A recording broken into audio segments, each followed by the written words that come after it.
The institution has 130 centers across the world. A number of these centers are located in Africa. Khayelihle Khumalo joins us with UNISA Chancellor and former President Thabo Mbeki. Khaya, good afternoon. It's been a jam-packed day, perhaps looking at the strides undergone by the university 150 years later. What is currently transpiring on your end? Well, absolutely. I mean, by all accounts, it's quite a very joyous occasion here in UNISA, looking at the milestone 150 years, and really it's been quite a remarkable journey. So many chapters really that have just been captured throughout the journey of UNISA. And of course, quite a very important role that it plays, not just in South Africa, but beyond our borders as well. But joining us now is the former president, who happens to be the chancellor. So once again, sir, thank you so much indeed for your time. No, thanks. Thanks for having us. Lovely. So once again, Mr. President, let's look at this milestone, 150 years, and it's still going strong. What does it mean for this institution? Well, I think for the country, it's a very, very good thing that South Africa joined together today to celebrate this 150th anniversary.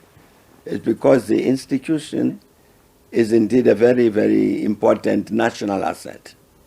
It's a very important national asset because of its history, because of its size, because its capacity to deliver knowledge, to qualify large numbers of young people, and not only young people, large numbers of grown-up people who are already working, but we need space to continue to learning even more, even as they are working.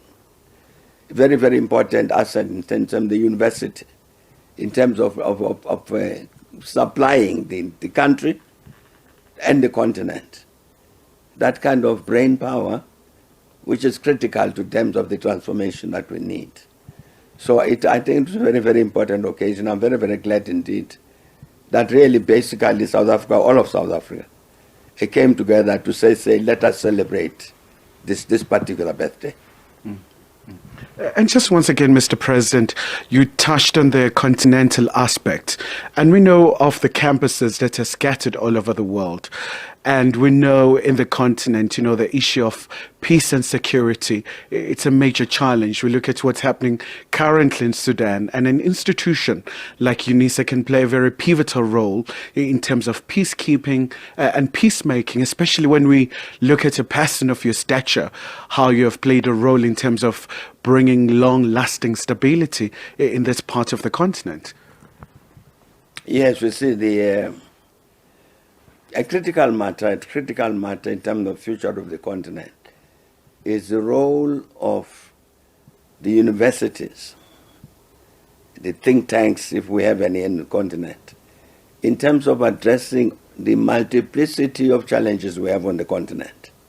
The peace and security matter you raised, very, very important. You are quite correct. It's a critical matter. What do we do from country to country? We have the conflict now in Sudan, where you have two armed elements, armed formations. Both of them government, state formations, paid by the same treasury, armed by the same, and so on. But they are shooting, the generals are shooting each other. What is it that needs to be done to avoid upset situations of that kind?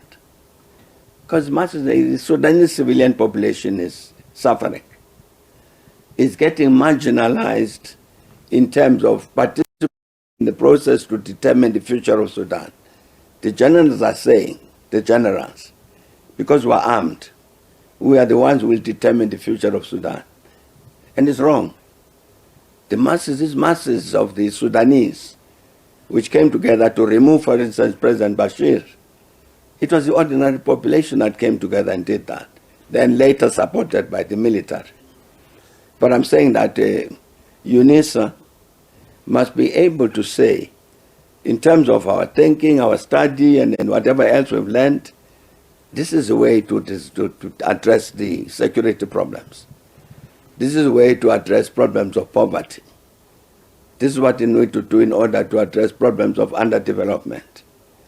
This is what we need to do in order to address issues of the marginalization of Africa within the global context. We need that the thought agents, the agents of change, because of the ideas they bring into resolving these African challenges.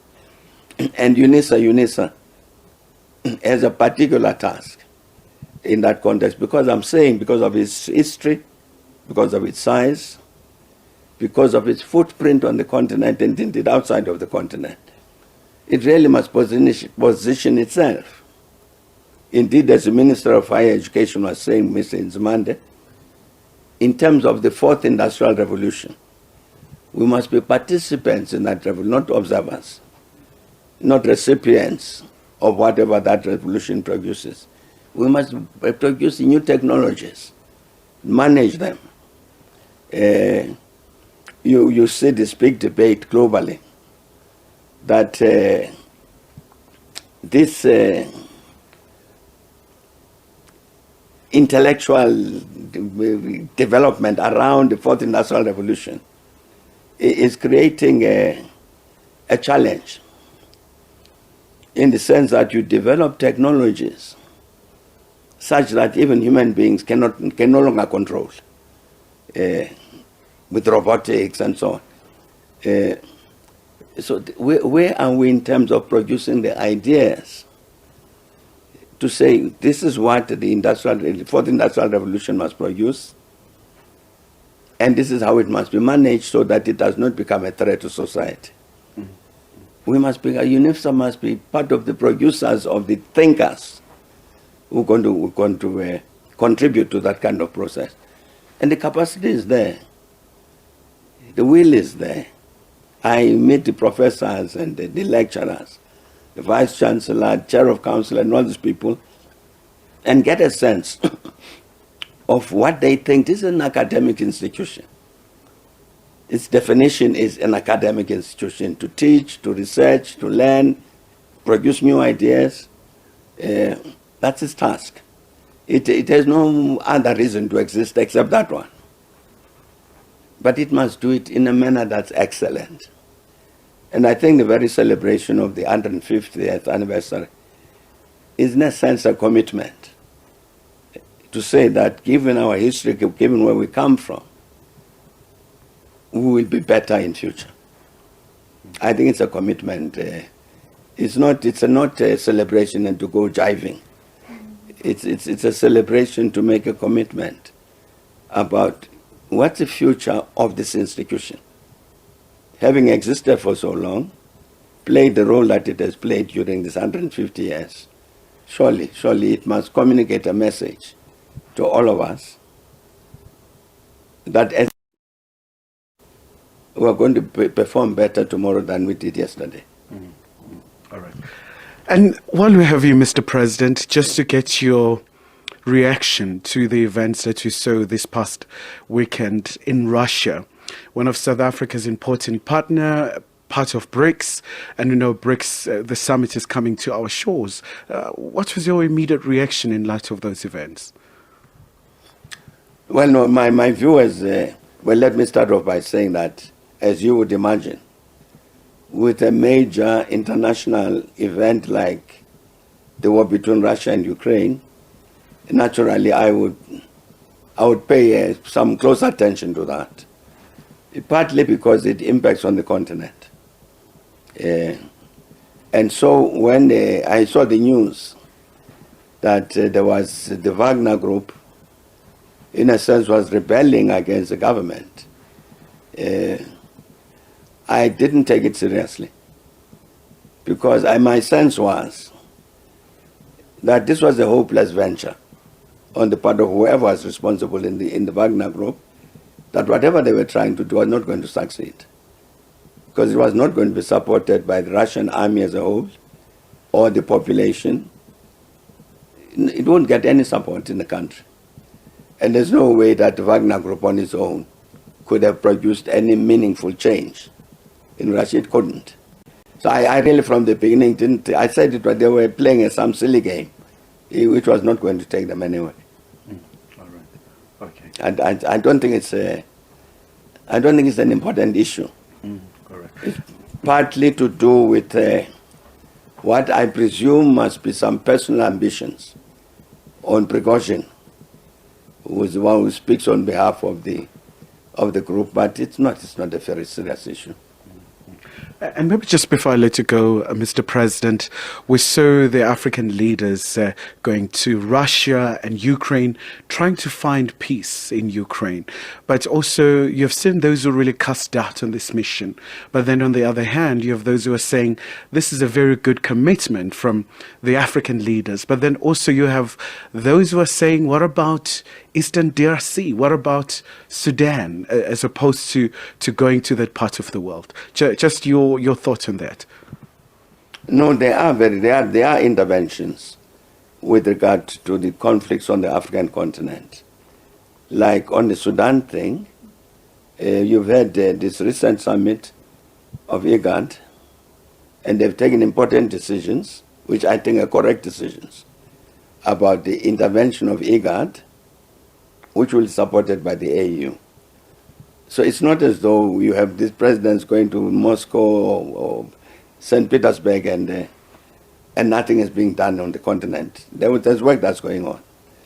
It was important for the continent to intervene. The point I'd like to make with regard to that is that it was important. I was surprised when I read that these leaders on the continent had some proposals to make.